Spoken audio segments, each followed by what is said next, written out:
Ishmael gripped the controls of the quantum train, his heart pounding like a drumbeat in his chest. He knew the risks, he understood the danger. The world government had branded him a traitor, a rebel, a threat to their new world order. But Ishmael served a higher power. His loyalty belonged to God, not to the beast. He glanced back at the faces peering from the windows of the train cars, a sea of humanity seeking refuge. 150,000 souls, their faces etched with a mixture of fear and hope. They had refused the mark of the beast, choosing faith over submission. Now they were marked for elimination. Ishmael's hand hovered over the throttle. He could feel the hum of the quantum engine, a force capable of bending time and space. It was their only hope, their only chance at escape. With a deep breath and a prayer on his lips, Ishmael pushed the throttle forward, launching the train into the swirling vortex of the quantum realm. The world outside dissolved into streaks of light and color. Ishmael held on tight, his eyes fixed on the shimmering portal ahead. He knew the world government's forces would be close behind, their thirst for control insatiable. But Ishmael was determined. He would deliver his precious cargo to safety, even if it cost him everything. The 150,000 souls huddled within the train cars were a microcosm of humanity. Men and women, young and old, rich and poor, all united by their faith and their refusal to bow down to the beast. They had endured scorn, ridicule, and persecution for their beliefs. Many had lost their homes, their jobs, their families. Sarah, a young mother, clutched her baby close, whispering prayers for protection. She had once enjoyed a comfortable life, but that life was gone now. The beast's regime had stripped away everything she held dear. All that remained was her faith and her child. Elderly Mr. Thompson sat quietly, his weathered hands clasped in prayer. He had lived through many hardships in his long life, but nothing compared to the darkness that had descended upon the world.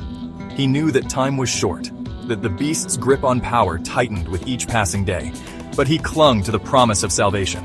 A young man named Daniel paced nervously, his mind racing.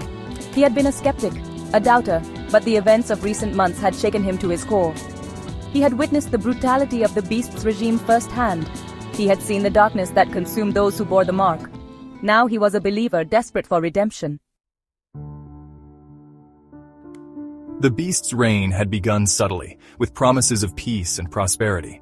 A charismatic leader had emerged from the ashes of a world ravaged by war and famine.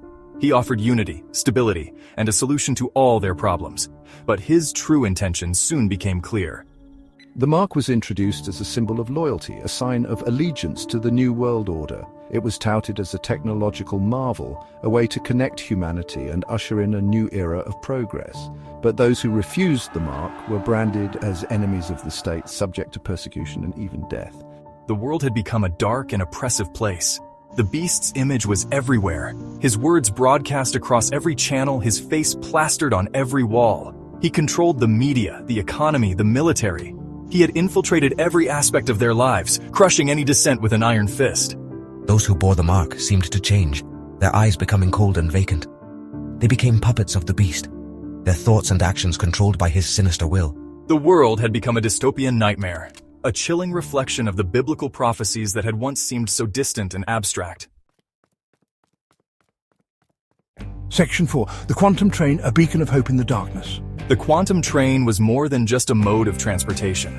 It was a symbol of defiance, a beacon of hope in a world consumed by darkness. It represented the unwavering faith of those who refused to bow to the beast, who clung to their beliefs in the face of overwhelming odds. Word of the train spread like wildfire among the persecuted, whispered from person to person in hushed tones. It became a legend, a whispered prayer, a glimmer of hope in the hearts of the desperate. They called it the Freedom Train, a vessel of salvation bound for a promised land beyond the beast's reach. Ishmael, the train's enigmatic conductor, became a folk hero, a modern-day Moses leading his people to safety. His courage in the face of danger, his unwavering faith in God, and his compassion for his fellow man inspired hope in the hearts of the downtrodden. The train itself was a marvel of engineering, a testament to the ingenuity of those who had built it in secret, hidden away from the prying eyes of the beast's regime. Its quantum engine, powered by a mysterious energy source, allowed it to travel through time and space, slipping through the cracks of reality, always one step ahead of its pursuers. Section 5. Pursued by shadows, the relentless chase. The quantum train hurtled through the ethereal landscapes of the quantum realm, a fugitive from a world gone mad. But its pursuers were relentless, their hunger for control as insatiable as the beast they served. Black helicopters with the mark emblazoned on their sides roared through the sky, their searchlights scanning the desolate terrain below. Armored vehicles patrolled the deserted highways, their treads churning up dust devils in their wake. The beast's forces were everywhere. Their eyes and ears spread across the land like a vast interconnected web. Ishmael knew that they were out there, lurking in the shadows, waiting for him to make a mistake.